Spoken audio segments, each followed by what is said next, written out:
Everyone has heard of the Palantiri, the seeing stones, the ancient treasures of Numenor that could show you distant places, distant times, distant truths. Most people think they are just tools, just magical artifacts. Powerful, yes. Dangerous, perhaps. But ultimately just objects that can be used or ignored. They are wrong. The Palantiri are not tools. They are doorways, gateways into something vast and terrible and hungry. And once you look through one, once you see what lies on the other side, you can never close that door again. My name is Arna. I was a servant in Orthanc, the great tower of Isengard. I served Saruman the White for 12 years, trusted, loyal, given keys to almost every room in the tower. I had a good life, steady work, comfortable quarters, the respect of the other servants, the occasional kind word from the wizard himself.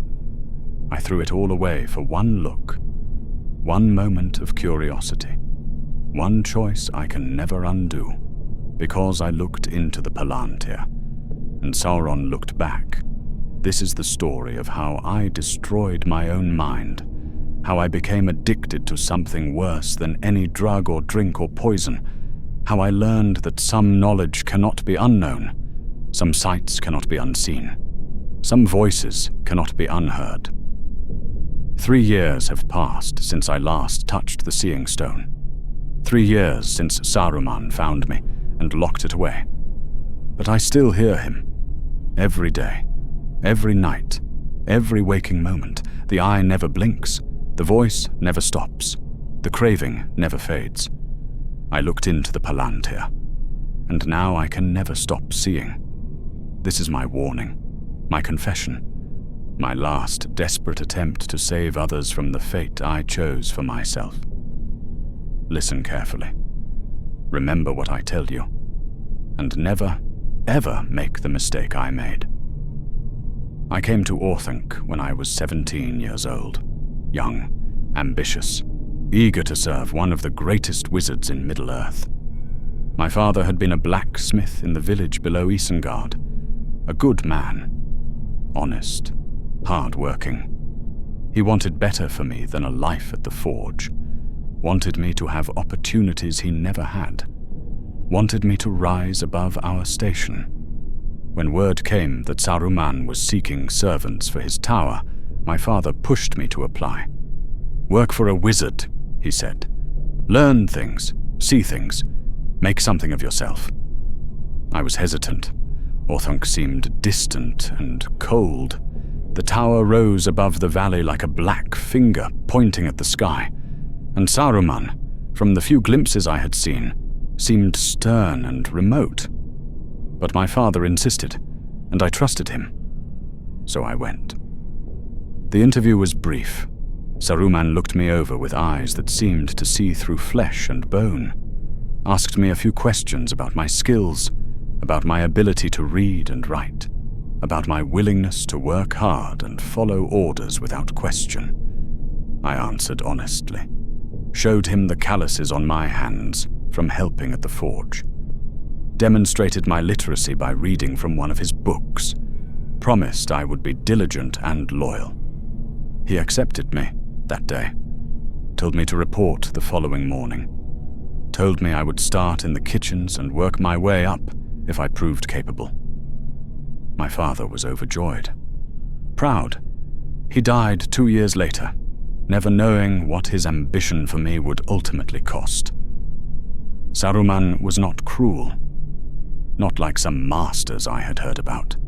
He did not beat his servants or starve them or treat them as less than human. He was distant, yes, distracted, always focused on his studies and his work, always absorbed in matters far beyond the understanding of common folk. But he was fair, he paid well, he provided good quarters and good food, and he rewarded competence with trust. I was competent, more than competent.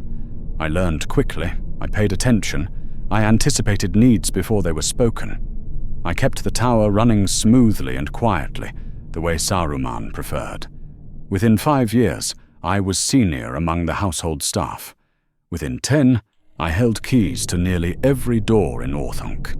The kitchens, the libraries, the storage rooms, the guest chambers, the study where Saruman conducted his research. Nearly every door. There was one room I did not have a key to. One room that remained locked always. The highest room in the tower. The chamber at the very peak of Orthanc where Saruman spent his nights. I knew what was in that room. Everyone did. The servants whispered about it when they thought no one was listening. The Palantir, the seeing stone, the ancient artifact that allowed Saruman to see distant lands and communicate with other wizards. Some said he used it to watch over Rohan and Gondor. Some said he used it to peer into the past and future. Some said he used it to speak with Gandalf and the other wizards of his order. All of it was speculation, rumor, guesswork, because none of us had ever seen the Palantir. None of us had ever been allowed into that highest chamber. We were forbidden from entering that room, forbidden from even approaching the door unless specifically summoned. Saruman was very clear about this, very serious. I remember the day he gathered all the servants together and explained the rule. It was early in my service, perhaps my 2nd year at Orthanc.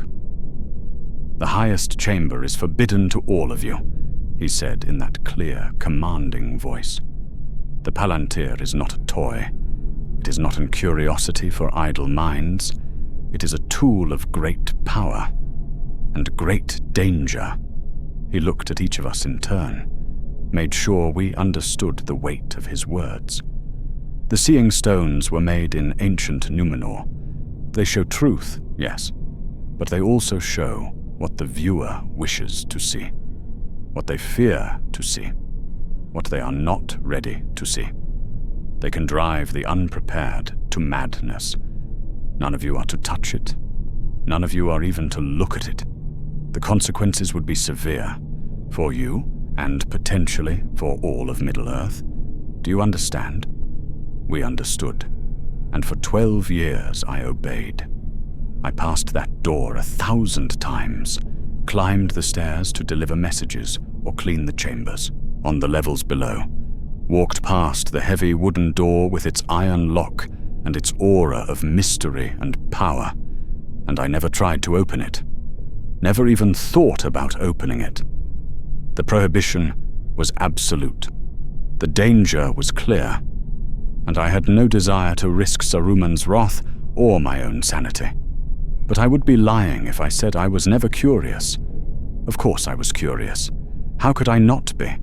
There was a device up there that could show you anything, any place, any time, any truth. What would it be like to see through such a thing, to have that kind of vision, to possess that kind of knowledge? The curiosity was always there, a quiet itch in the back of my mind. But I never scratched it, never acted on it, never let it grow into anything more than idle wondering, until the day Saruman left the door unlocked. It was a morning in late autumn, cold but not yet winter, the kind of day where frost lingered in the shadows and your breath misted in the air. I was carrying firewood up the tower stairs. Saruman had requested a fire in his study, a normal task, a routine chore, something I had done hundreds of times before. I climbed the spiral stairs, arms full of wood, thinking about nothing in particular, about the work that still needed doing that day, about the supplies that needed ordering from the village, about mundane, forgettable things. Then I reached the landing outside the highest chamber. The door was open, not wide open, just slightly ajar, 6 inches perhaps, enough to see that the lock was not engaged, that the room beyond was accessible. I stopped, stared at that gap, at the darkness beyond. My first thought was confusion. Saruman never left this door unlocked. Never. In 12 years, I had never once seen it anything but firmly secured with lock and bar. My second thought was concern. Had something happened? Was the wizard all right? Had there been some emergency that caused him to leave in haste? My third thought was simpler, more dangerous. I could look inside, just to make sure everything was all right, just to verify that nothing was amiss, just to be a responsible servant checking on my master's property. I set down the firewood carefully, quietly, as if making noise would somehow make the decision I was contemplating more real. I listened. Silence. Deep silence. The kind that fills Orthanc when Saruman is away, when the tower holds its breath, waiting for the wizard's return. He had left that morning. I remembered now, had ridden out to meet with riders from Rohan, some matter of borders and patrols and politics that I did not fully understand. He would not be back until evening at the earliest, possibly not until tomorrow. Hours. I had hours before he returned. The thought crystallized, became solid, became possible. I could go inside, could see the Palantir, could satisfy 12 years of curiosity, could finally understand what made this object so fascinating to Saruman, what made it so dangerous, what made it so jealously guarded. Just one look, not touching it, not using it, just seeing it. What harm could come from that? I knew the answer even as I asked the question. Knew that Saruman's prohibition was absolute for good reason. Knew that even looking at the Palantir might be dangerous. Knew that I was rationalizing, making excuses, telling myself lies to justify what I wanted to do. But I did not care. Or rather, I cared more about the curiosity than about the danger. Cared more about finally knowing than about staying safe. I stepped closer to the door, placed my hand on the wood, felt the grain beneath my fingers, felt the weight of the choice pressing down on me. This was wrong. I knew it was wrong, knew I should close the door, lock it if I could, walk away and forget I had ever seen it open. But knowing something is wrong and actually not doing it are two different things. I pushed the door open, just a little wider, just enough to slip through, and I entered the forbidden room. The chamber was circular, high-ceilinged, with narrow windows looking out over Isengard in all directions. The floor was stone, cold, polished smooth by centuries of feet and weather, bare except for a single pedestal in the center of the room, and on that pedestal, covered with a black cloth, was the Palantir. The room felt different than the rest of Orthanc. The air was heavier somehow, thicker, as if pressure was building against my ears and skin, as if the space itself was charged with something that had no name in common language. Power. That was the only word that fit. The room thrummed with power, with presence, with the weight of ages and magic and purposes beyond mortal understanding. And at the center of it all, the covered sphere on its pedestal. I had expected something larger, something more impressive, something that would look powerful and dangerous and forbidden. But the cloth-covered shape was only about the size of a man's head, round, dark, unremarkable except for the weight of knowing what it was, except for the feeling that radiated from it like heat from a forge. I approached slowly, heart pounding, hands trembling slightly, each step feeling like a commitment, like crossing a threshold I could never return from. The closer I got, the stronger the feeling became, the sense of presence, of something vast and ancient contained within that small sphere, of power compressed so tightly it bent the world around it. I reached the pedestal, stood before it, looked down at the covered stone. This was my last chance. My final opportunity to turn back, to leave the room, to close the door and lock away this moment of weakness and never speak of it again. I reached out, touched the cloth. It was silk, fine, expensive, cool against my fingers despite the warmth of the room, and I pulled it away. The palantir sat on its pedestal like a great sphere of dark crystal, black, perfectly smooth, reflecting the dim light from the windows in strange ways that hurt to look at directly, as if the light was bending around the stone rather than bouncing off it, as if the sphere existed slightly outside the normal rules of how light and matter interact. It was beautiful, mesmerizing, the way a deep pool is beautiful, the way a cliff edge is beautiful, beautiful in a way that draws you closer, even as some primal part of your brain screams warnings. I stared at it, at my own reflection distorted in its surface, at the way the darkness inside seemed to move, to shift, to contain depths that should not be possible in an object of that size. Looking at it felt dangerous, felt like standing at the edge of an abyss, felt like touching lightning, felt like every warning Saruman had ever given was justified and true and desperately important. But I had come this far, had already violated Saruman's trust by entering the room, by uncovering the stone, by standing here when I should be anywhere else. What was one more transgression? What harm could come from just looking into it? Just seeing what Saruman saw when he spent his nights in this chamber? Just understanding what made this object so fascinating that it consumed so many hours of the wizard's attention? The rationalization was thin, transparent. I knew it was an excuse, knew I was making a choice I would regret. But the curiosity was overwhelming, demanding, impossible to resist.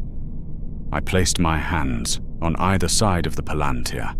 The stone was cold, colder than stone should be, colder than ice, cold in a way that went beyond temperature, like touching the absence of heat, like placing my hands on winter itself. The coldness spread up my arms, into my chest, into my mind. Not painful, just present, just all-consuming. I leaned forward, looked into its depths, into the darkness that seemed to contain infinite space, compressed into a sphere the size of a head, and the world disappeared. I was no longer in Orthunk, no longer in my body, no longer bound by walls or distance or the normal limitations of sight. I was seeing, truly seeing in a way I had never experienced, had never imagined possible. The transition was instantaneous. One moment I was looking at the surface of the palantir. The next moment I was inside it, or beyond it, or seeing through it. The distinctions did not make sense anymore. Rohan spread below me like a map come to life. Not a drawing, not an abstraction, but the actual land seen from impossible height, from a perspective that should not exist. I could see the riders on the plains, individual men on individual horses, could see them moving, could see the grass bending under their mounts' hooves, could see details so precise it was as if I was standing next to them. But I was not standing anywhere. I was just seeing. The perspective shifted, moved. I was not controlling it, not consciously, but my thoughts seemed to guide it. When I wondered about the Shire, when the thought of hobbits and green hills crossed my mind, the vision moved west. The journey was instant, no travel time, no sense of crossing distance. Just a blink and I was there, looking down at rolling green hills dotted with hobbit holes, seeing smoke rising from chimneys, seeing tiny figures working in gardens and walking between homes. I could see everything, every detail, every person, every blade of grass if I focused on it. When I thought of Gondor, the stone showed me Minas Tirith, the white city gleaming in the sun. 7 levels of walls and buildings rising toward the citadel at its peak, ships in the harbor, guards on the walls, banners flying in the wind. When I thought of Rivendell, I saw the valley and the house and the waterfalls, saw elves walking in their gardens, heard somehow the sound of their singing carried on wind that I should not be able to feel. I could see anything, anywhere, just by thinking about it, just by wanting to see it.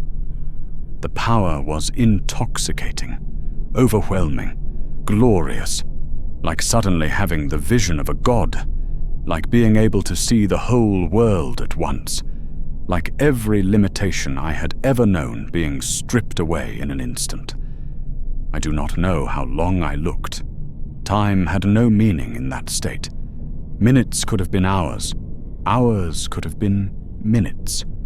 There was only the seeing, only the constant flow of images and places and people, only the rush of knowing, of understanding, of being connected to everything all at once. This was what Saruman experienced. This was what drew him to this chamber, night after night. This was what made the Palantir so compelling, so dangerous, so impossible to resist once you had tasted it. Because how could you return to normal sight after this? How could you be content with seeing only what was in front of you? How could you accept the limitations of mortal perception after experiencing divine vision? Then something changed. The vision stopped responding to my thoughts, stopped showing me what I wanted to see. The flow of images slowed, stopped, became something else. Darkness, deep and vast and ancient. Not the darkness of night, not the absence of light. Something older, something that existed before light was made. Something that was not just dark, but darkness itself. Darkness as a living thing, as a presence, as a force. And in that darkness, something was looking at me. I tried to pull away, tried to let go of the Palantir, tried to close my eyes or turn my head or do anything to break the connection. But I could not move, could not look away, could not even blink, could only stare as the darkness grew deeper and the presence grew stronger, and something vast beyond comprehension turned its full attention toward me. Then I saw it. The eye. Not a physical eye, not something with shape or form or anatomy. Just awareness. Pure awareness given form. Attention made visible. The sensation of being seen, compressed into an image that my mortal mind could barely process. It was huge, impossibly huge. Not in physical size, but in presence, in the weight of its attention, in the force of its regard. And it was looking at me, directly at me, through me, into me. It saw me, saw through me, saw every thought and fear and secret and hope I had ever held. Saw my childhood, saw my father's pride, saw my ambitions and insecurities, and the small petty jealousies I had never admitted even to myself. It knew me, completely, totally, in a way that no one had ever known me, in a way that stripped away all pretense and left only truth. And it was interested. Terror crashed through me, pure primal panic, the certainty that I was looking at something I should never have seen, something that was too big, too powerful, too wrong for mortal minds to comprehend, something that by rights should not exist in the same reality as small creatures like me. This was Sauron, the Dark Lord, the enemy of all free peoples, the ancient evil that had plagued Middle-earth for ages uncounted. And he was looking at me, at Arnor, at a nobody servant in a wizard's tower, at someone so insignificant I should never have attracted his notice. But I had, by looking into the Palantir, by touching this stone that he had corrupted, and claimed as his own. By opening this doorway and inviting his attention, I jerked backward, gasped, found myself on the floor of the chamber with my hands burning cold and my heart hammering in my chest hard enough that I thought it might burst. The Palantir sat on its pedestal, dark, silent, unremarkable once again. But I knew what I had seen, knew what had looked back at me through that stone, knew that for one terrible moment I had been connected to something vast and evil and hungry, and I knew something else, something that terrified me even more than the eye itself. I wanted to look again. The thought should have been absurd, should have been impossible. I had just experienced pure terror, had just looked into the face of ultimate evil, had just been seen by something that could destroy me with less effort than I would use to crush an ant. I should have been traumatized, should have been broken, should have wanted nothing more than to run from this room and never think about the Palantir again. But that was not what I felt. The terror was there, yes, still pulsing through my veins, still making my hands shake and my breath come short. But underneath it, growing stronger with each passing second, was something else. Curiosity, wonder, need. I had seen through the Palantir, had experienced divine vision, had looked upon lands and peoples and places that should be beyond my reach, had felt power beyond mortal measure flowing through me. And then I had seen him, the Dark Lord himself, had experienced what it was like to be noticed by something so vast, so powerful, so utterly beyond human comprehension. It had been terrifying. Yes, absolutely terrifying. But it had also been the most intense thing I had ever experienced, the most real, the most alive I had ever felt. Normal life, normal perception, normal existence. It all seemed grey and flat and meaningless compared to those few minutes in the Palantir's vision, compared to the rush of seeing everything, compared to the weight of the eye's attention. I scrambled to my feet, looked at the Palantir sitting there on its pedestal, dark and mysterious and calling to me in ways that had no words. I should cover it, should replace the cloth, should leave this room immediately and lock the door and never speak of what I had done. I reached for the cloth with shaking hands, then paused. Just one more look, just to see if I could control it better this time, just to understand what had happened, just to prove to myself that I could look and then stop, that I was stronger than the stone, that I was in control. The rationalization was transparent, pathetic even, but I believed it anyway, wanted to believe it, needed to believe it, because the alternative was admitting that one look had been enough, that I was already hooked, that the Palantir had already sunk its claws into my mind and would not let go. I placed my hands on the stone again. The coldness, the transition, the sudden expansion of vision. And this time, when the darkness came, when the eye opened, I did not pull away in fear. I leaned into it. The second look lasted only a few minutes, not because I chose to stop, but because some distant part of my mind screamed warnings loud enough that I finally heard them. Saruman would return, eventually. And if he found me here, at the Palantir, there would be consequences beyond imagining. I pulled away reluctantly, covered the stone with hands that trembled with withdrawal rather than fear, stumbled toward the door. I paused at the threshold, looked back at the covered sphere. Tomorrow, some part of my mind whispered I could come back tomorrow, when Saruman was away again, when it was safe, when I had time to really explore what the Palantir could show me. I closed the door, heard it click shut. Stood there for a long moment with my hand on the wood.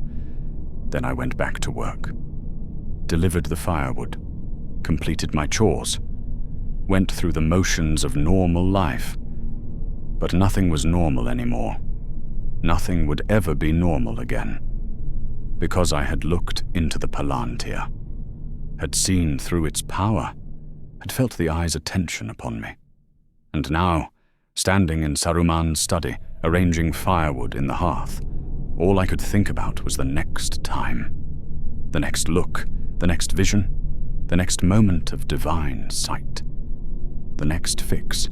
I did not recognize the thought for what it was, did not understand that I was already thinking like an addict, already planning my next dose, already organizing my life around a substance I could not control. I thought I was just curious, just interested, just wanting to understand. But the Palantir had already claimed me, in 2 brief looks, in less than an hour total. I was hooked, completely, totally, irreversibly. I just did not know it yet. I did not sleep that night, could not sleep. Lay in my bed, in my small chamber, staring at the ceiling, while my mind raced and replayed everything I had seen. The visions were so clear, so vivid, more real in memory than most of my actual experiences. I could recall every detail, every blade of grass in the Shire, every stone in Minas Tirith's walls, every face I had glimpsed going about their daily lives, completely unaware they were being watched. And the eye. I could still feel it, still sense its presence, not actively watching me anymore, but aware of me in some distant way, like I had entered its field of vision and it had noted my existence and filed me away for future reference. The feeling should have terrified me, should have kept me awake with nightmares and cold sweats, but it did not feel frightening anymore. It felt important. It felt like I had been noticed by power itself, like I had become, for just a moment, significant to something that mattered on a cosmic scale. All my life I had been nobody, a blacksmith's son, a servant, someone who cleaned rooms and carried firewood and would die without ever being remembered by anyone. But Sauron had seen me. The Dark Lord himself had turned his attention toward me, had looked at me, had known me. That meant something, had to mean something, made me more than I had been before. The thought was seductive, dangerous, the first whisper of corruption taking root in my mind. But I didn't recognize it, did not see the trap closing, did not understand that this was exactly how Sauron worked, how he corrupted, how he claimed souls, not through force, not through direct attack, but through offering significance, through making the insignificant feel important, through giving the powerless a taste of power. I wanted that feeling again, wanted to see through the Palantir again, wanted to experience that divine vision and that crushing attention and that sense of being more than what I was.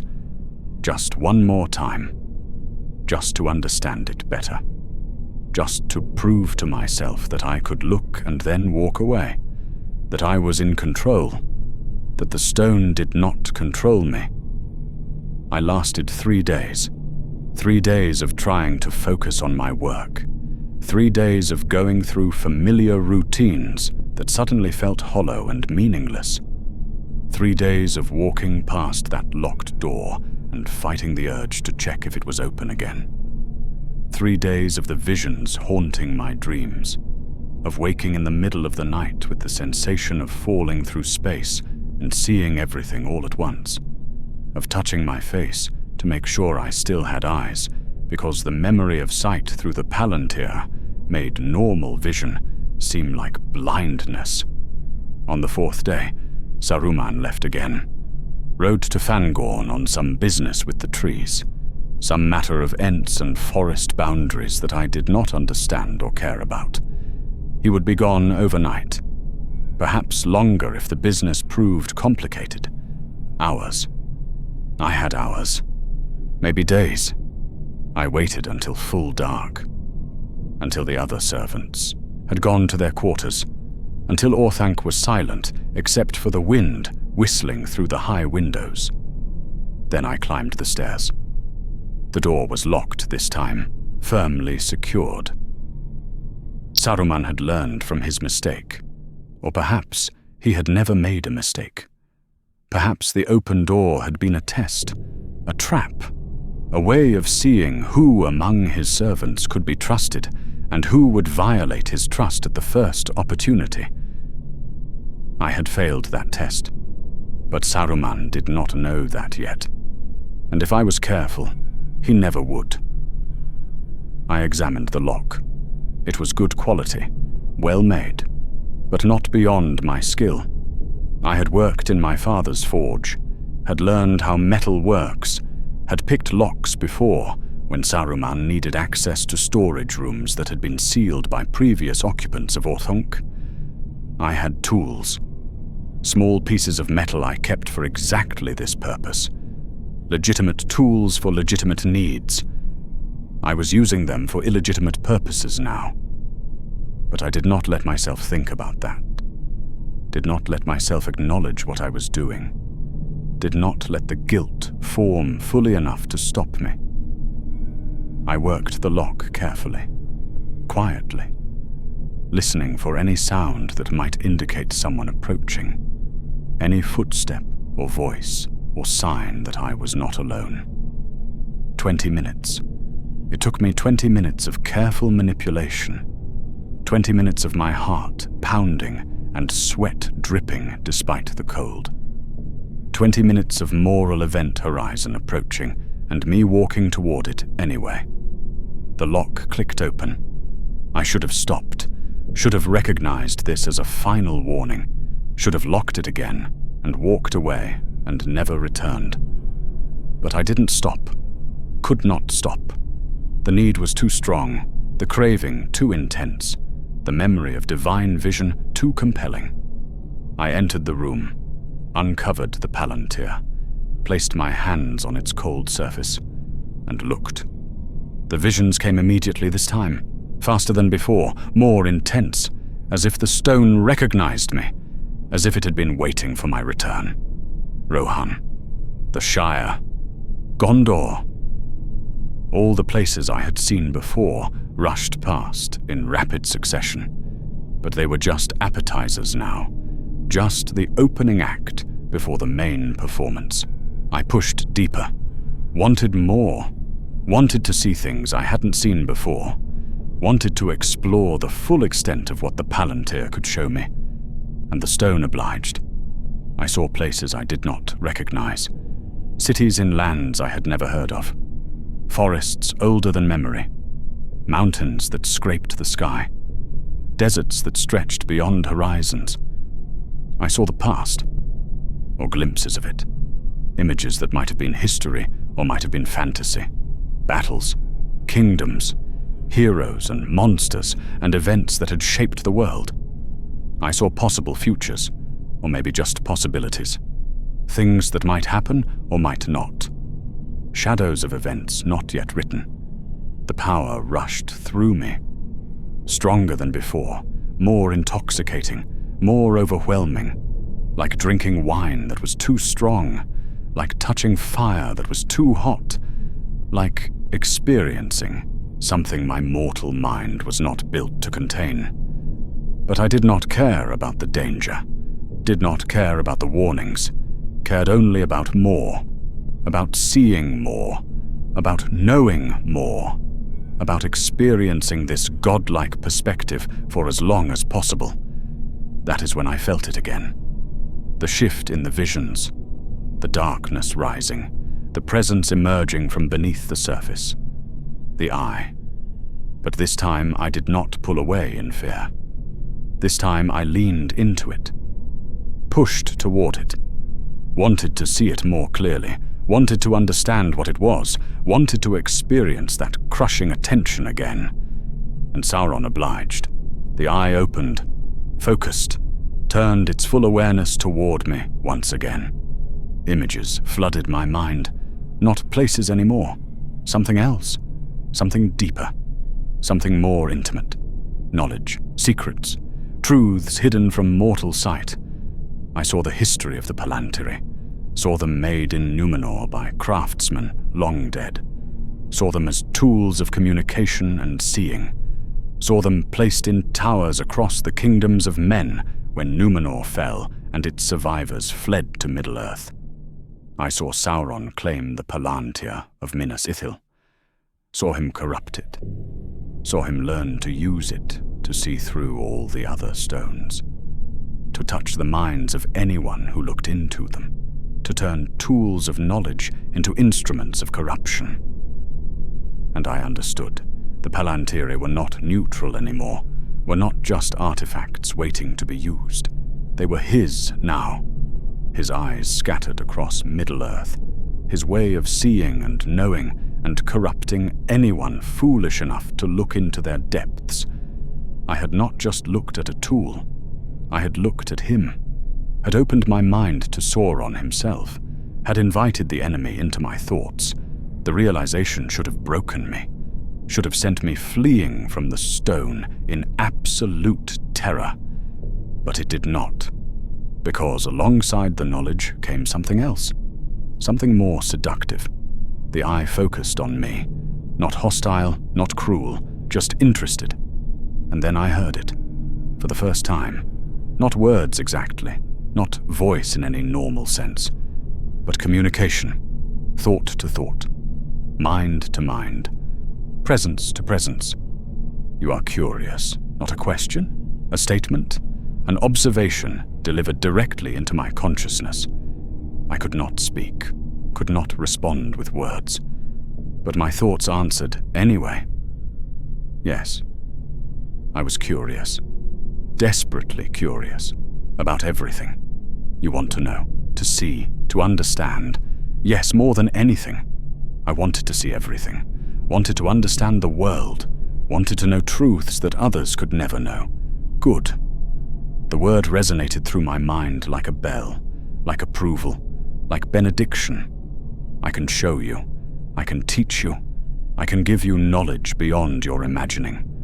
Images accompanied the thoughts, visions of secrets revealed, of mysteries solved, of understanding that went beyond normal human comprehension, of knowing things that others could never know. It was everything I had ever wanted, everything I had craved since childhood when my father talked about making something of myself, everything I had dreamed about in long, lonely nights serving in Orthanc, while Saruman studied secrets I would never understand. Sauron was offering me significance, was offering to make me more than a servant, more than nobody, more than insignificant. All you have to do is keep looking. The offer hung in my mind, tempting, seductive, promising everything I craved.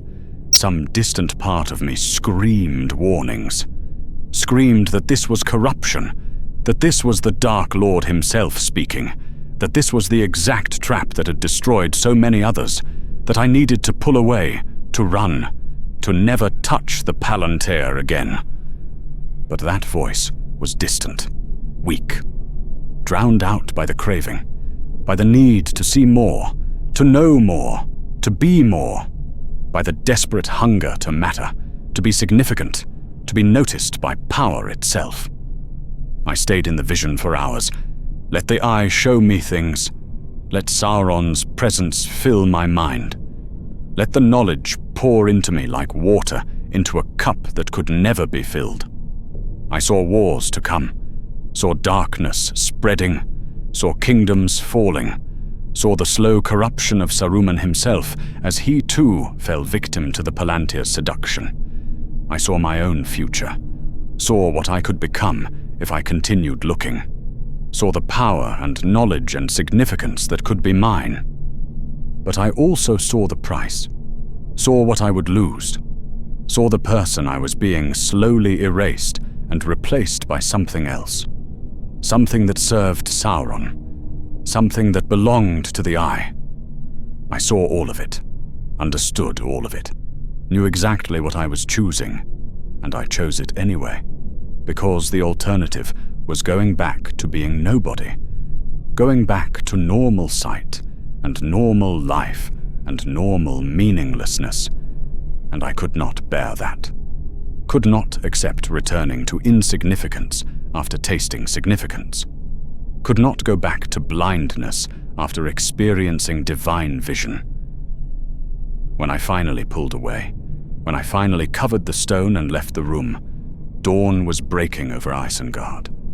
The sky was pink and gold and beautiful, but I could barely see it, because normal sight seemed so limited now, so inadequate, so much less than what I had just experienced. I had been looking all night, 8 hours perhaps, maybe more, had lost all track of time in the visions, and I already knew I would do it again, would do it every chance I got, would organize my entire life around opportunities to look into the Palantir, because I was addicted now, fully, completely, irreversibly. The Palantir owned me, Sauron owned me, the Eye owned me. I just did not care anymore. The pattern established itself with terrifying speed. Every time Saruman left Orthanc, I went to the Palantir. Every time I had even a few hours alone, I climbed those stairs and picked that lock and uncovered that stone. Twice a week at first, then 3 times, then 4, then every single day when Saruman was away, and sometimes even when he was in the tower, but occupied elsewhere. I took bigger risks, stayed longer, pushed deeper into the visions each time. At first I told myself I could control it, could choose when to look and when to stop, could use the Palantir without letting it use me. But that was a lie. And I knew it was a lie, even as I told it to myself. The Palantir was using me. Sauron was using me. The Eye was using me. And I was letting it happen, because the alternative was worse. The alternative was not looking, and I could not bear that. When I was not at the stone, I was thinking about it, planning my next session, counting the hours until Saruman would leave again, replaying the visions in my mind like a drunk reliving his last drink. Food lost its taste. Everything tasted like ash, like nothing, like the absence of flavor. I ate because I had to, because my body demanded fuel, but I took no pleasure in it. Sleep lost its rest. I would lie awake for hours staring at the ceiling and seeing the Eye looking back at me from the darkness. When I finally did sleep, I dreamed of visions, of seeing everything all at once, of the crushing weight of divine attention. I woke exhausted, woke craving, woke knowing that only one thing would make me feel whole again. Work became something to endure between sessions at the Palantir. My duties felt hollow, meaningless, a waste of time that could be spent seeing, spent knowing, spent connected to something vast and powerful. The other servants noticed. Of course they noticed. I was changing, visibly, obviously, in ways that could not be hidden. They asked if I was ill, if something was wrong, if I needed rest or a healer or time away from Orthanc. I lied, said I was fine, said I was just tired, said work had been demanding lately, said nothing was wrong. But everything was wrong. My whole world was collapsing inward, shrinking to a single point, a single need, a single obsession. The Palantir. Always the Palantir. Nothing else mattered anymore. I lost weight, not intentionally, not from illness, just from forgetting to eat, from being so consumed by thoughts of the stone that physical needs became irrelevant. My clothes hung loose, my face grew gaunt, my eyes developed dark circles that never went away. My hands trembled when I was not at the Palantir. I looked like a man dying of some wasting disease. And in a way I was. The disease was addiction, and it was killing me slowly from the inside out. But I could not stop. The craving was too strong, the need too intense, the memory of divine vision too compelling. The visions grew more intense, more personal. Sauron stopped just showing me places, stopped just offering knowledge, started showing me truths about myself, about the world, about the nature of power and significance and what it meant to matter. He showed me Saruman's plans, showed me how the White Wizard was slowly turning from the path of good, how he was beginning to covet the ring for himself, how he was playing a dangerous game, with powers he did not fully understand, how Saruman was being corrupted by the very same Palantir I was using, how we were both being destroyed by the same tool, just at different speeds. Sauron showed me this with something like amusement, like a craftsman showing off his handiwork. Look what I can do. Look how I corrupt the great and the small alike. Look how I turn wizards and servants into my creatures. He showed me the wars to come, the darkness spreading across Middle-earth, the kingdoms of men falling one by one, the elves fading into the west, the world changing in ways that could not be stopped or prevented. He showed me my own insignificance in cosmic terms, how small I was, how meaningless, how easily forgotten, how little my life mattered in the great sweep of history. But he also showed me how I could be more, how I could have significance, how I could matter. You could be my servant, the voice whispered directly into my mind. You could have power, knowledge, purpose. You could be something greater than a servant in a wizard's tower, greater than a blacksmith's son who cleans rooms and carries firewood. You could be mine, and in being mine, you could be significant. All you have to do is keep looking, keep learning, keep listening.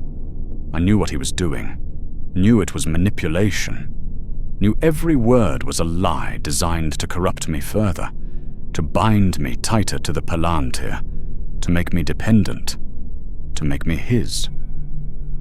But knowing didn't help, didn't give me strength to resist, didn't make the temptation any less powerful, because part of me wanted to believe him, wanted to think I could be more than what I was, wanted to have purpose and power and significance, and the only one offering me those things was the Dark Lord himself.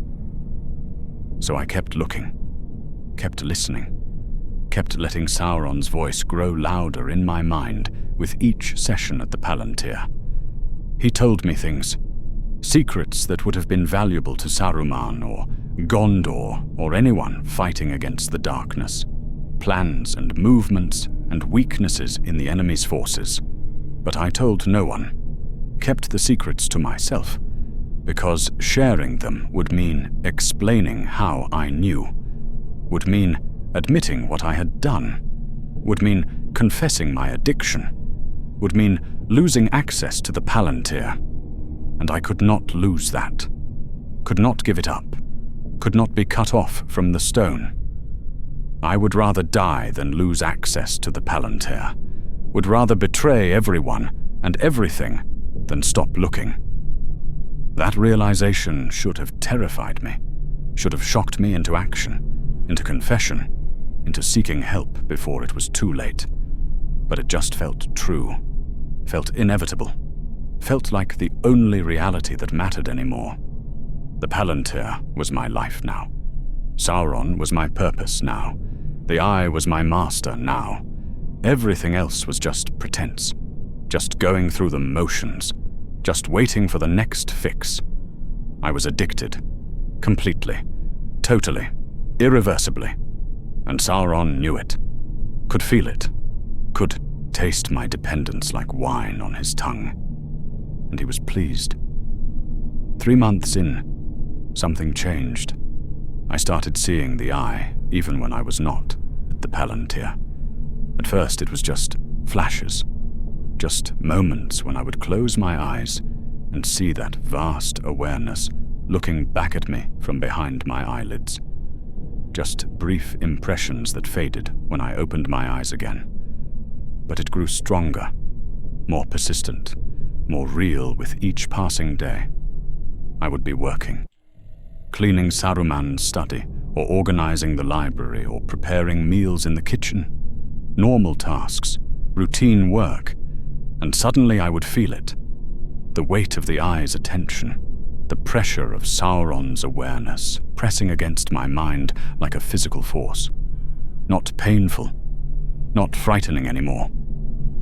Just present, always there, always watching, always aware of me, even when I was not looking through the Palantir. The first few times it happened, I thought I was going mad. Thought the addiction had damaged my mind so badly that I was hallucinating. But it was not hallucination. It was connection. The bond between me and the Palantir, between me and Sauron, had grown so strong that it persisted even when I was not actively looking. I was linked to the Dark Lord now, permanently, inescapably. He could touch my mind whenever he wished, could whisper to me whenever he chose, could see through my eyes whenever he wanted. I should have been terrified, should have understood that this meant I was completely lost, that there was no coming back from this, that I had become Sauron's creature in truth. But I was not terrified. I was relieved, because when I felt the eye, I felt connected, felt like I was not alone, felt like I mattered to something vast and powerful and eternal. The fact that it was evil did not seem important anymore. Evil was just a word, just a judgment imposed by others who did not understand, who had never felt what it was like to be seen by something so ancient and powerful, who had never experienced the crushing loneliness of insignificance, and then had that loneliness lifted by the attention of a god, even a dark god, even an evil god, even a god who wanted to enslave and destroy. At least he noticed me. At least he cared whether I existed. At least I mattered to him. That was more than anyone else had ever given me. I started talking to the eye, not out loud, just in my mind, sharing my thoughts, my observations, my fears and hopes and secrets.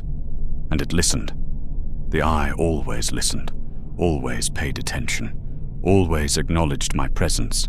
Sometimes it responded, not with words, but with feelings, with impressions, with the sense that my thoughts had been received and understood and valued.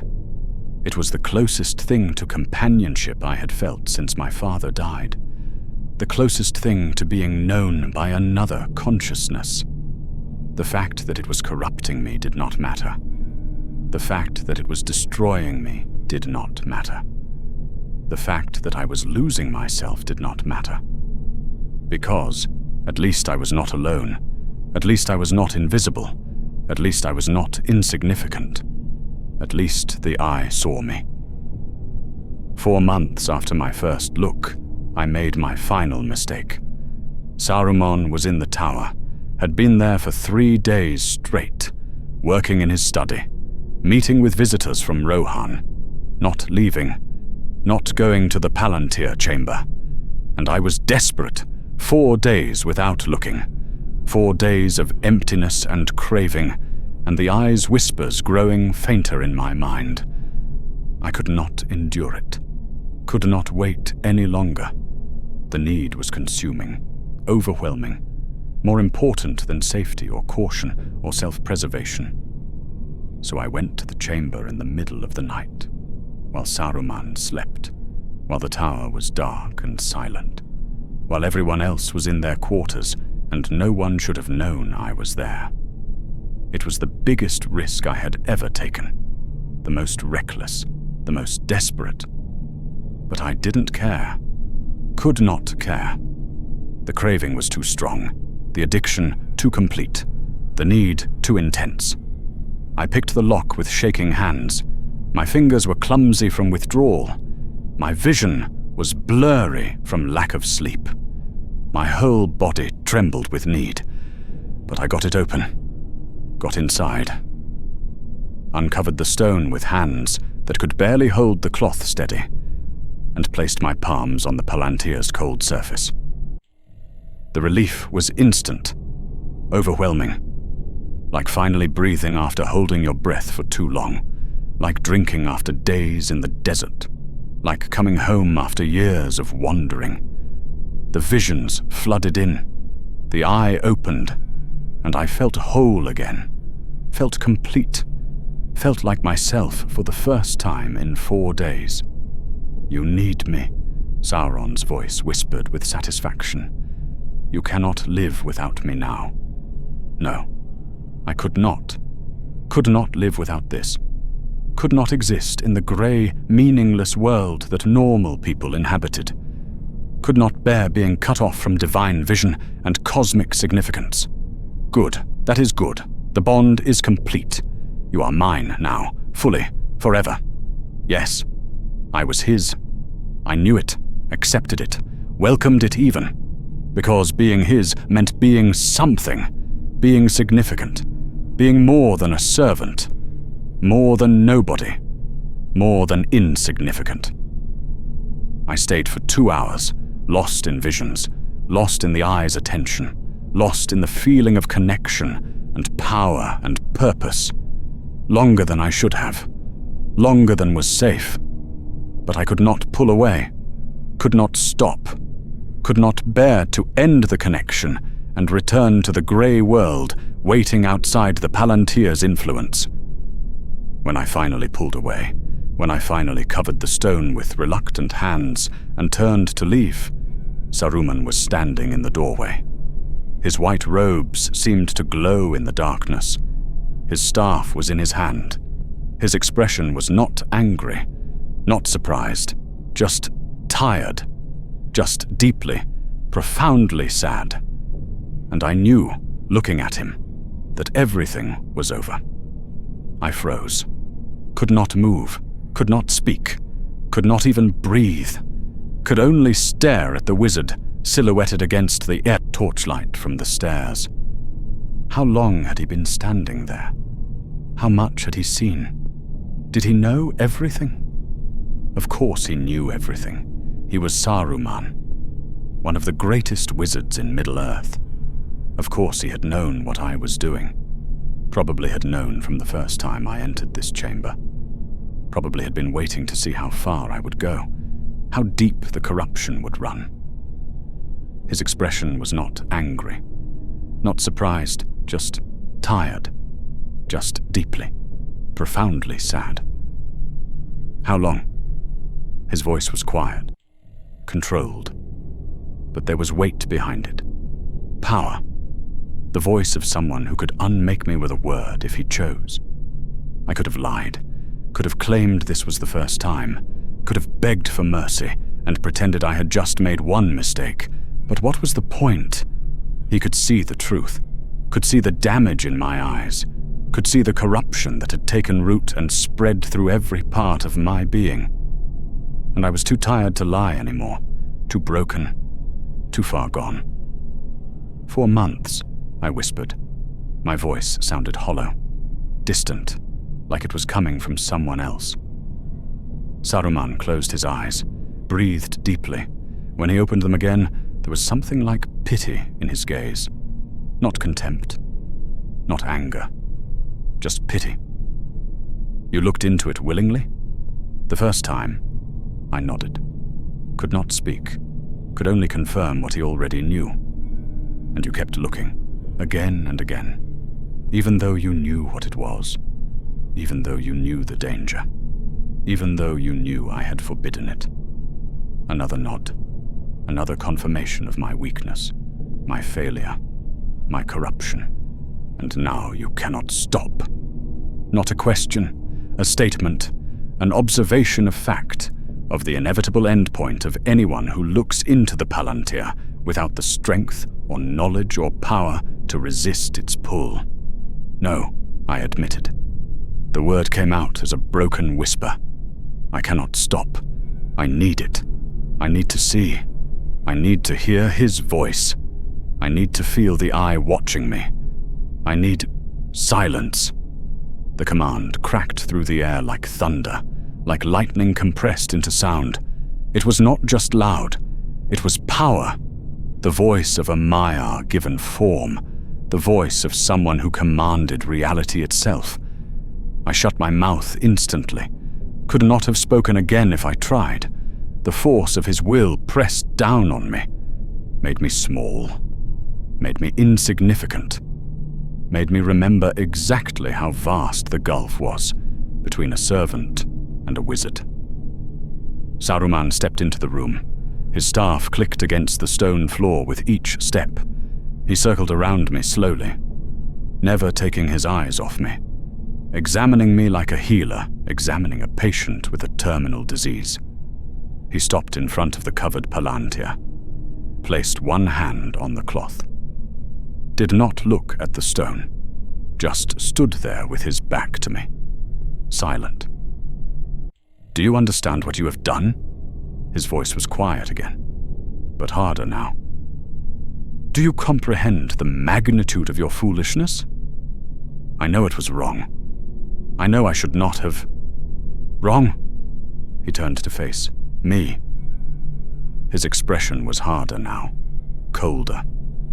"You think this is about right and wrong? About rules and obedience?" He stepped closer, loomed over me. I realized I was on my knees without remembering falling, without choosing to kneel, just collapsed under the weight of his presence and his disappointment. "You have opened your mind to the enemy. You have invited Sauron into your thoughts, into your dreams, into your very soul. You have become his creature, his tool, his property."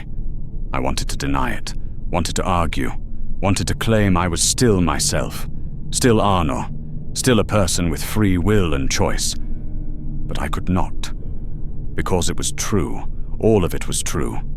I was Sauron's creature now, the Eye's servant, the Palantir's slave. Saruman reached out slowly, touched my forehead with one long finger. I felt power flow through the contact like electricity, like fire, like something that burned without heat.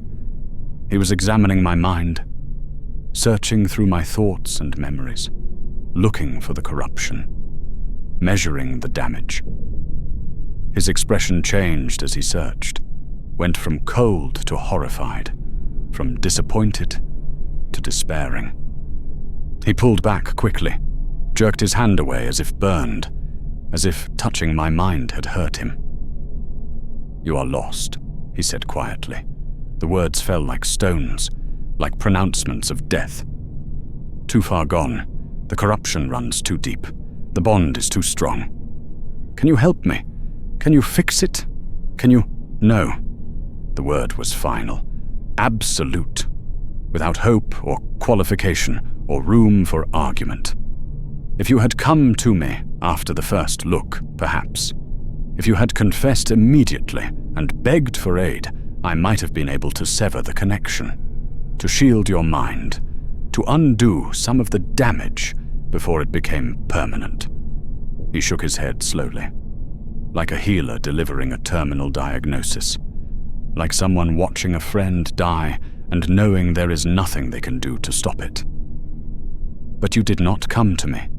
You kept going back, kept opening yourself to him, kept letting him deeper and deeper into your mind with every session, kept choosing corruption over salvation.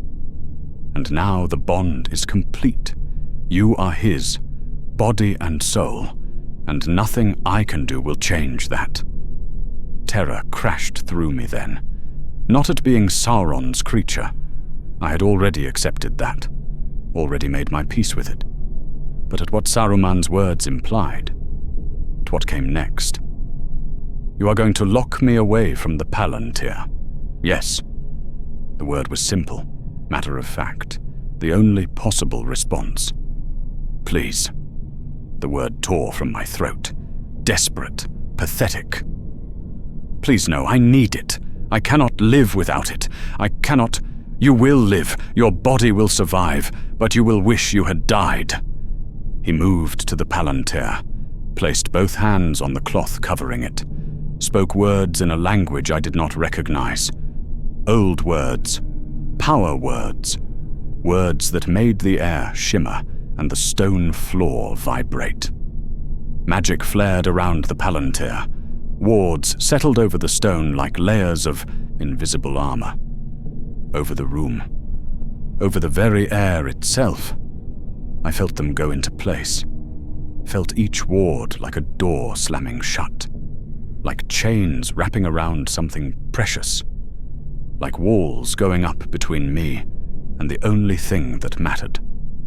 No one will enter this chamber again without my explicit permission, Saruman said. His voice had the weight of pronouncement, of magic given form. The locks will hold against any attempt to pick them. The wards will turn aside anyone who tries to approach.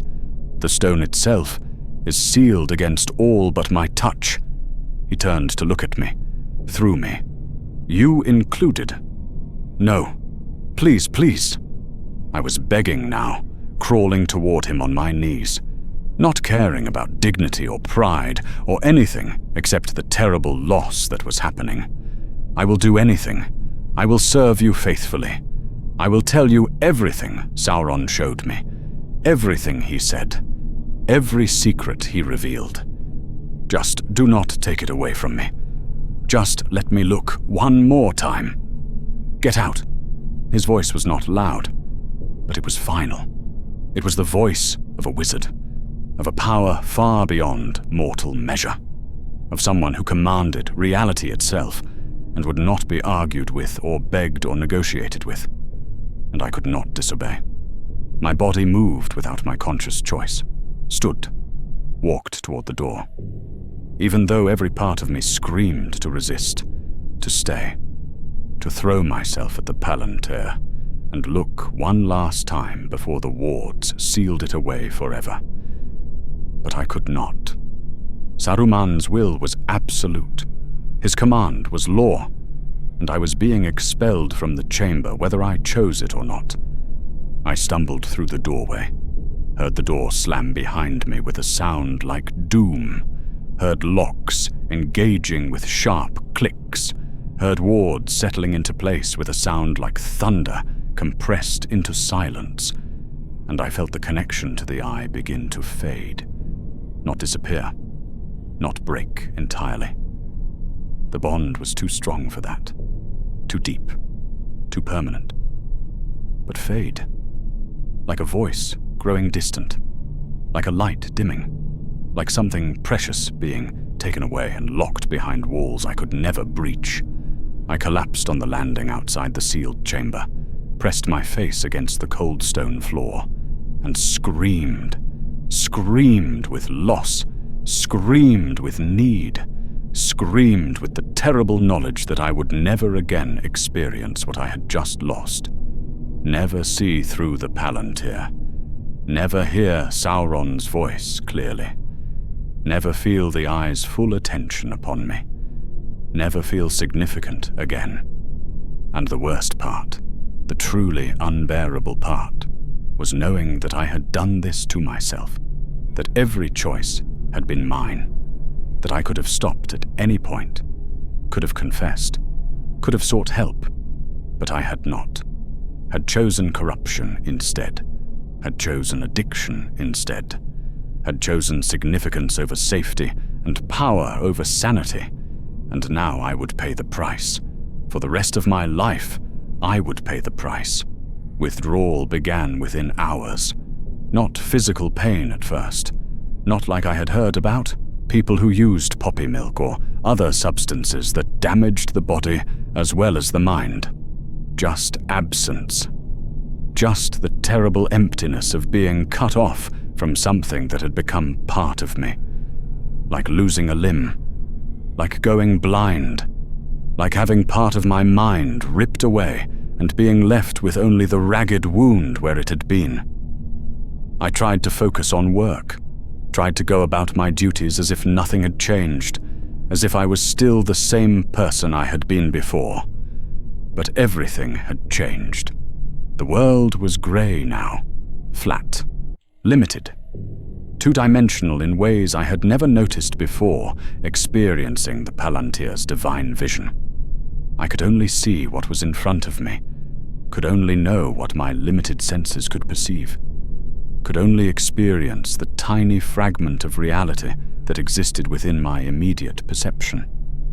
After seeing everything, after experiencing omniscient vision, being trapped in my own limited perspective felt like being buried alive, like being locked in a coffin, like being imprisoned in a body that could only perceive the tiniest fraction of what existed. By the second day, the headaches began, pounding, relentless, like something was trying to claw its way out of my skull from the inside. Not pain exactly, but pressure, the feeling of the eye trying to reach me, trying to maintain our connection across the barriers Saruman had erected, trying to call me back to the Palantir, but the wards held, the distance remained, and all I felt was the terrible need, the craving, the addiction screaming for its fix. By the third day, I stopped eating. Food tasted like ash, like nothing, like the absence of flavor. Every bite was an ordeal. Every meal was torture. My body needed fuel. I understood that intellectually, but I could not make myself care, could not force food down a throat that wanted to reject it, could not see the point of maintaining a body that felt like a prison. By the fourth day, I stopped sleeping, could not bear to close my eyes anymore. Because when I did, I saw the eye, saw it looking for me, calling to me, begging me to return. But I could not return. The wards held, the locks held, the door remained closed, and I was dying, not in body, not yet, but in mind, in spirit, in everything that made me me. The person I had been before the Palantir was gone, destroyed, erased by 4 months of addiction and corruption. But the person I had become, the creature of Sauron, the servant of the Eye, could not exist without its connection, could not function without its fix, could not survive being cut off from the source of its existence. So I existed in between, not alive, not dead, just suffering. The other servants avoided me completely now, looked at me with fear and pity in equal measure, whispered that I had gone mad, that Saruman had cursed me, that I was haunted by something terrible. They were not wrong. I was haunted by the memory of the visions, by the echo of Sauron's voice, by the feeling of connection I would never experience again, by the terrible knowledge that something vast and powerful had noticed me, and now I would never be noticed again. I was invisible once more, insignificant once more, nobody once more, and I could not bear it. A week after Saruman locked the Palantir away, I stood at the top of Orthanc, looking down at the ground far below. I had not planned it, had not decided consciously to come here, had just found myself climbing the stairs until I reached the highest accessible point of the tower, the same level as the sealed Palantir chamber. But outside, on the narrow walkway that circled the peak, the wind was strong up here, cold. It pulled at my clothes and hair, whispered in my ears with voices that were not quite words. Or maybe those were Sauron's whispers. Maybe the Eye was still trying to reach me, still trying to maintain our connection, despite the distance and the wards. I could not tell anymore, could not distinguish between reality and withdrawal, between actual sensation and the phantom pains of addiction. I looked down. The ground was very far below. The fall would be quick, final. An end to the suffering and the craving and the terrible emptiness. Better to die, some part of my mind whispered. Better to end it. Better to escape this grey prison of limited perception and endless need. If I could not have the visions, if I could not hear the eye's voice, if I could not be connected to that vast awareness, then what was the point of living? What was the point of existing as nobody, as insignificant, as invisible? Better to die, better to fall, better to end it all and hope that in death there would be either nothing or something better than this. I stepped forward, felt the wind, felt gravity calling, felt the terrible seductive pull of the void. One step. That was all it would take. One step and the fall, and then peace, or oblivion, or whatever came after death for someone as corrupted and broken as I had become. I stepped forward again. My toes were over the edge now. My weight was shifting. Gravity was beginning to win. Then I felt something else. The eye. Distant but present. Watching. Waiting. And I understood with terrible clarity. Even in death, I would not be free. Even beyond the circles of the world, Sauron's claim would remain. Because he did not just own my mind. He owned my soul. The bond we had forged through the Palantir was not just mental, not just temporary. It was spiritual, fundamental, written into the very essence of what I was. Killing myself would not end the connection, would not break the bond, would not give me peace or freedom or escape. I would just be his, forever. In whatever darkness waited beyond death, in whatever void souls went when they left the world. Sauron would be waiting, the eye would be watching, and I would belong to him for eternity, without even the small comfort of the visions, without even the occasional moment of connection through the Palantir. Just his, forever, in darkness, in suffering, in eternal separation from everything except his will. I stepped back from the edge, sank to my knees on the cold stone, and wept. Not from relief, not from gratitude at being saved, from hopelessness. There was no escape, no freedom, no way out. I was Sauron's creature now and forever. Whether I lived or died, whether I suffered or found peace, whether I existed in this world or the next, the bond was eternal. The corruption was complete. The addiction had claimed not just my body or my mind, but my very soul. That was my punishment, not death, not even imprisonment, but this eternal craving, this endless need for something I could never have again. This permanent separation from the only thing that had ever made me feel significant. Saruman found me there hours later, still kneeling, still weeping, still broken in ways that could never be repaired. He did not speak at first, just looked at me with that same tired pity, that same understanding that I was beyond help, beyond salvation, beyond anything except suffering. Then he gestured to the servants who had followed him up the stairs. "Take him to the lower chambers," he said quietly. "Give him a room. Lock the door. Watch him constantly. Make sure he does not hurt himself." They approached carefully, gently, like I was something fragile that might shatter, or dangerous that might attack.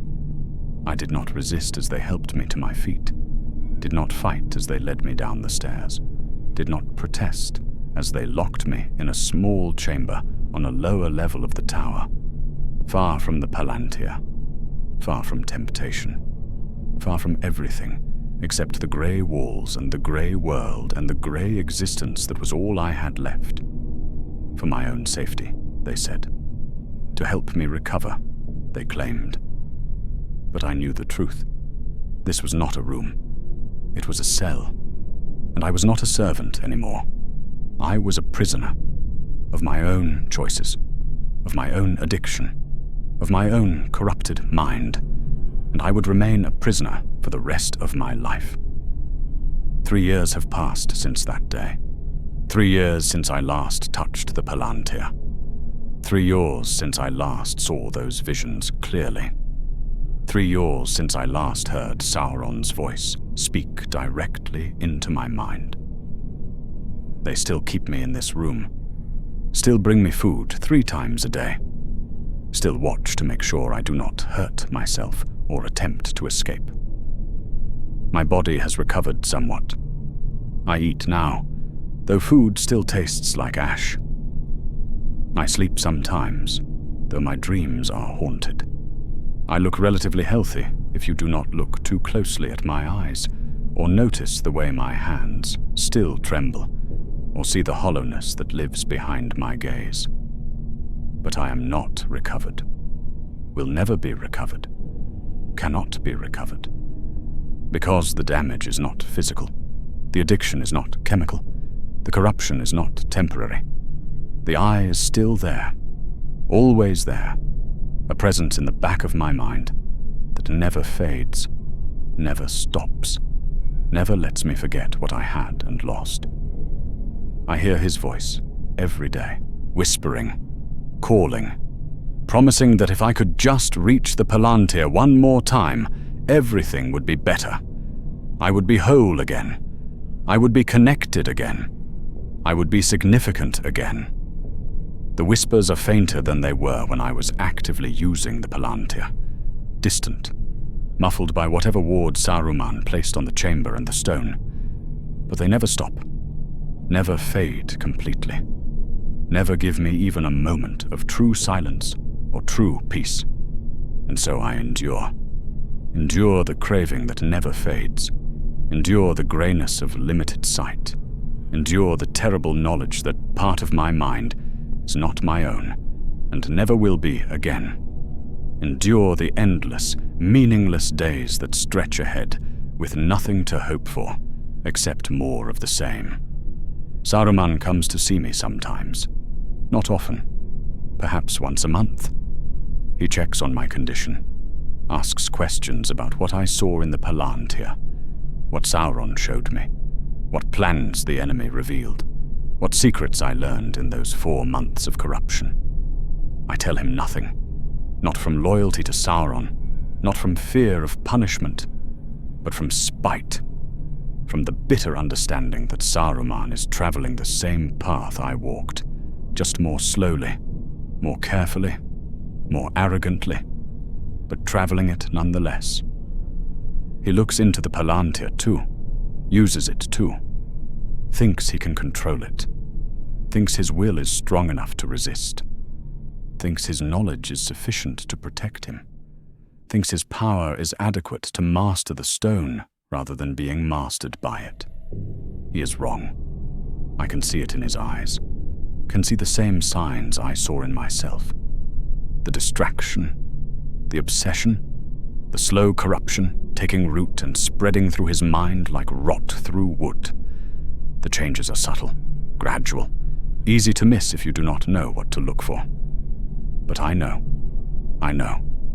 because I walked this path, because I became this thing, because I understand exactly what the Palantir does and how it destroys, and why even wizards are not immune to its corruption.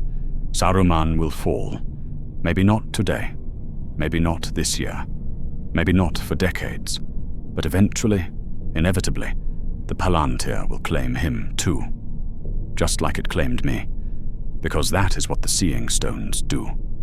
That is what they were designed to do once Sauron corrupted them. They seem like tools, like objects that can be used and controlled and mastered. But they are doorways to him, to the eye that never closes, to the will that never rests, to the hunger that never ends.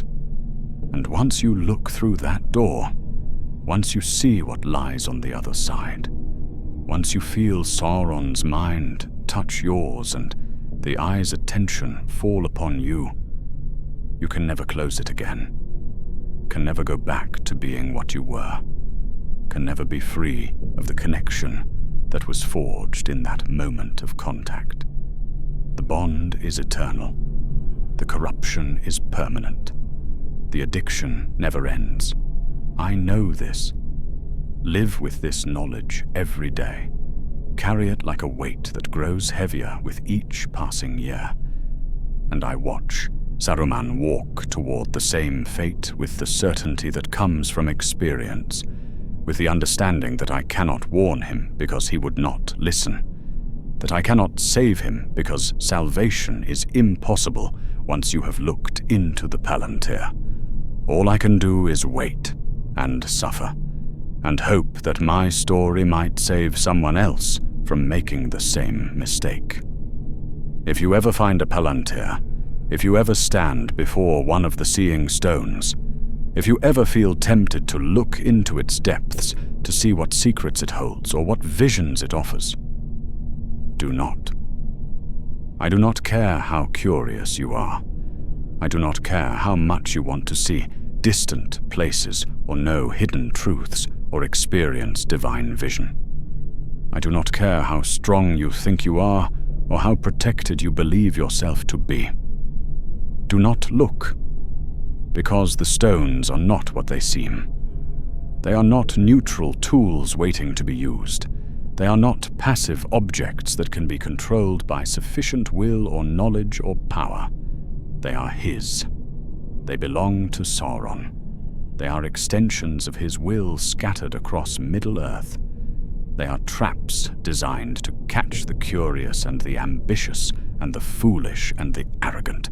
And once caught, you are never free, never whole, never yourself again. I looked into the Palantir, just once, just out of curiosity, just to see what Saruman found so fascinating, and that single look destroyed my life, destroyed my mind, destroyed any chance I had of being free or whole or happy or significant in any way that did not involve serving the Dark Lord.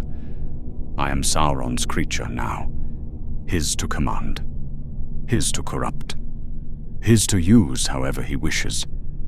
And even though I cannot reach the Palantir anymore, even though Saruman locked it away and sealed it behind wards I can never breach, even though 3 years have passed since I last touched it, I can still hear him, still feel the eye watching from some vast distance, still crave that connection like air or water or life itself. The addiction never fades, the hunger never ends, the voice never stops. I looked into the Palantir, and Sauron looked back, and now I will never stop seeing, never stop hearing, never stop craving. Do not make my mistake. Do not think you can look just once and walk away. Do not believe you are strong enough to resist. Do not assume your will is unbreakable, or your mind is protected, or your soul is safe. Because no one is that strong. No will is that unbreakable. No mind is that protected. No soul is that safe. The Palantiri are doorways to damnation. And once you step through, once you see what lies on the other side, once you feel the eye's attention upon you and hear Sauron's voice in your mind, there is no going back. There is no recovery. There is no freedom. There is only the craving, the addiction, the eternal need for something you can never have again. I know. I tried. And I am still here, still trapped, still addicted, still owned. 3 years without looking. And I would still do anything for just one more glimpse, one more vision, one more moment of connection, one more instant of feeling significant to something vast and powerful. That is what the Palantir does. That is what Sauron does. That is what corruption means. It does not just change you. It becomes you, until you cannot tell where you end and the evil begins, until the craving is all that remains, until you would trade anything, sacrifice anything, betray anything, destroy anything for one more taste of what you have lost. I am Arnor. I was a servant in Orthanc. I had a good life. I threw it all away for one look into a stone, and now I hear his voice every day, whispering, calling, promising, lying, and I know, with terrible certainty, that if I ever get near that Palantir again, if the wards ever fail, or the locks ever open, or Saruman ever makes a mistake, I will look. I will have to look. Because once you are addicted to Sauron's sight, once you have tasted that power, once you have felt that connection and experienced that significance, and known what it means to be noticed by something vast and ancient and terrible, you are never free again. The eye never blinks. The voice never stops. The door never closes. The craving never ends. And I will never stop seeing, never stop hearing, never stop needing. This is my warning, my confession, my last desperate attempt to save others from the fate I chose. Listen to me. Believe me. Learn from my mistake. Do not look into the Palantir. Because if you do, Sauron will look back. And once he sees you, he will never let you go.